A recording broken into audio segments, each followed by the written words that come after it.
आज के लेक्चर में हम स्टार्ट करेंगे पैरेलल एक्सिस थ्योरम।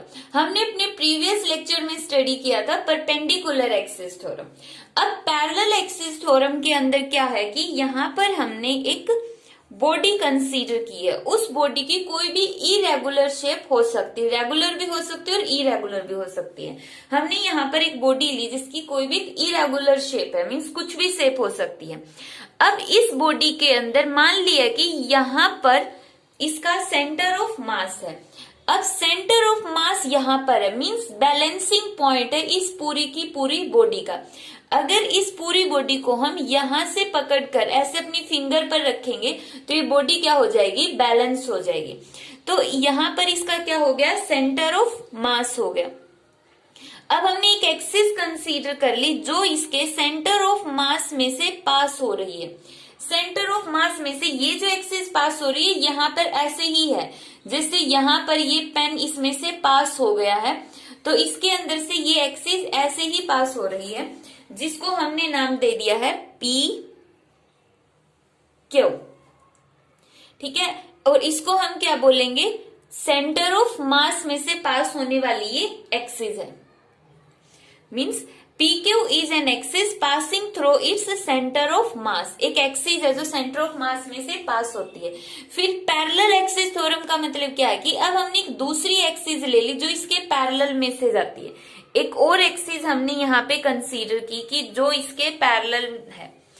ये जो एक्सिस है इस बॉडी से बाहर भी हो सकती है और इस बॉडी के अंदर भी हो सकती है, कहीं पर भी ले सकते हैं। तो AB यहाँ पर हमने एक दूसरी एक्सिस ली है, तो AB is parallel to PQ और इसीलिए हम इसको बोलते हैं पैरेलल एक्सिस थ्योरम।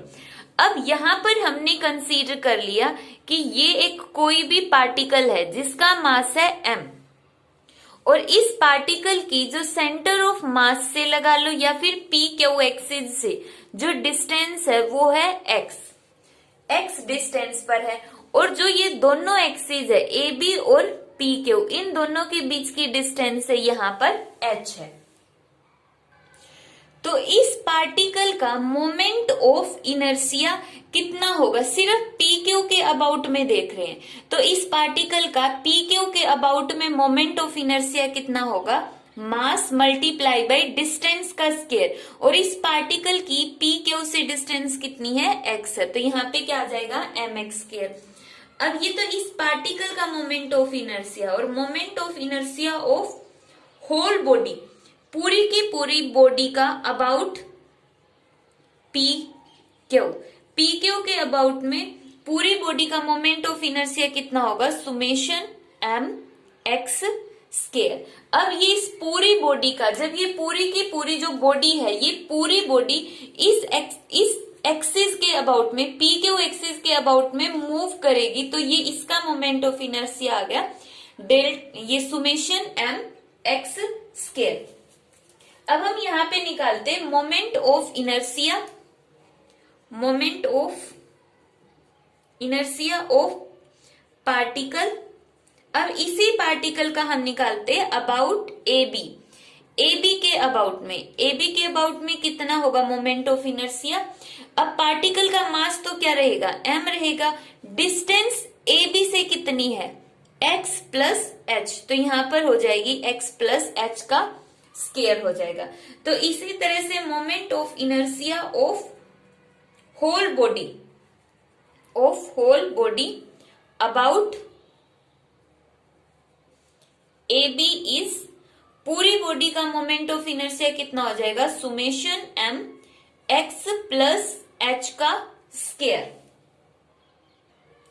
ठीक है, तो अब हम यहाँ पे क्या करेंगे, इस x प्लस h को सॉल्व कर सकते हैं तो क्या आएगा, x square plus h square plus twice of x तो यहाँ पर ये हमने निकाल लिया पूरी बॉडी का moment of inertia about AB axis के अबाउट में पूरी बॉडी का मोमेंट ऑफ इनर्शिया हमने कैलकुलेट कर लिया।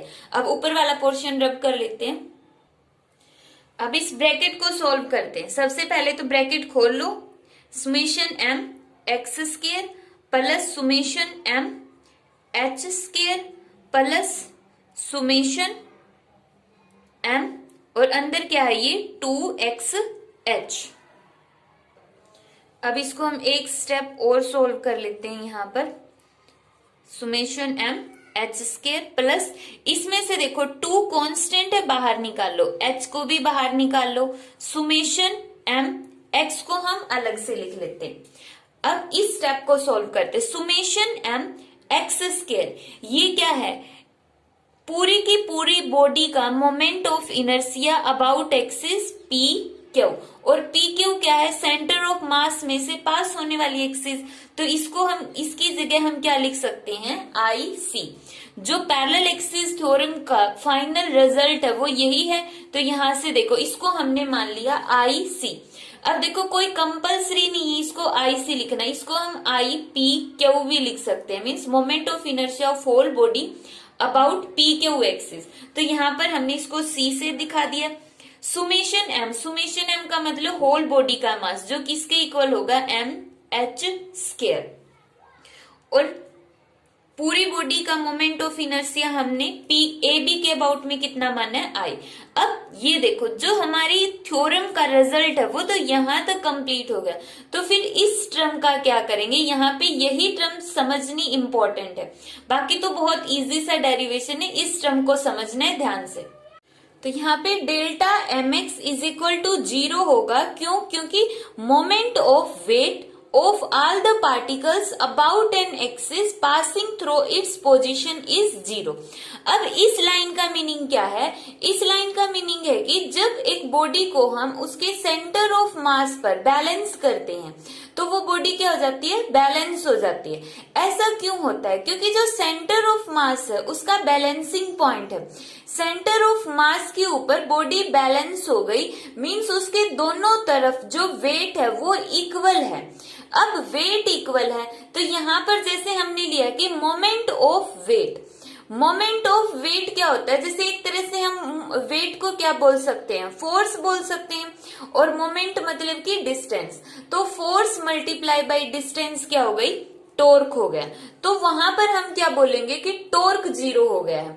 अब एक तरह से ये कॉन्सेप्ट तो गलत हो गया कि टॉर्क 0 कैसे हो सकता, बॉडी तो रोटेट कर रही है, अगर टॉर्क 0 हो गया तो दैट मीन्स बॉडी रोटेट नहीं करेगी। बट अगर हम ये कहें कि टॉर्क 0 है तब भी बॉडी रोटेट कर रही है, कैसे कर रही है, तब उस टाइम पे बॉडी रोटेट करेगी कांस्टेंट एंगुलर स्पीड से, कांस्टेंट एंगुलर स्पीड से।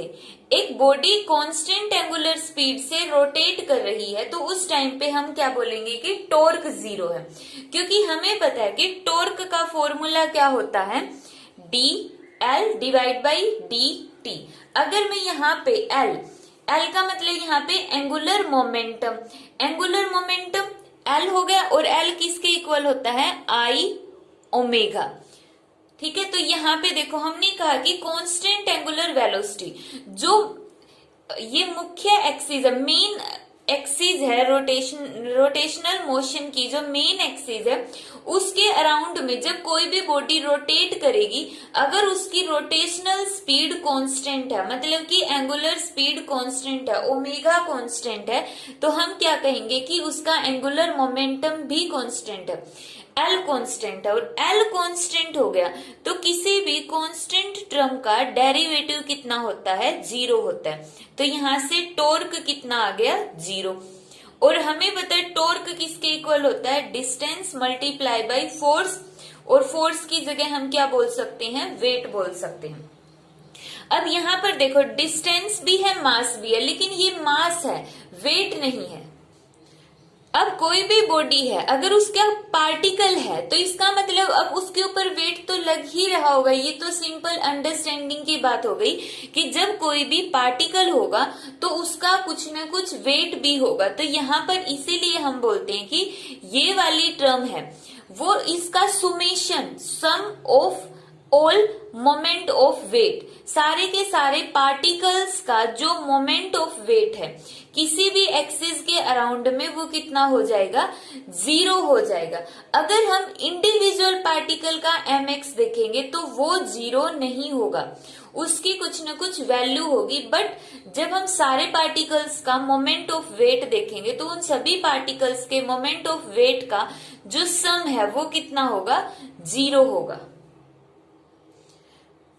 तो इसलिए अब हमारे पास ये ऊपर वाली इक्वेशन बन जाएगी I is equal to I C plus M H square, IC plus M H square. IC क्या है, moment of inertia about centre of mass.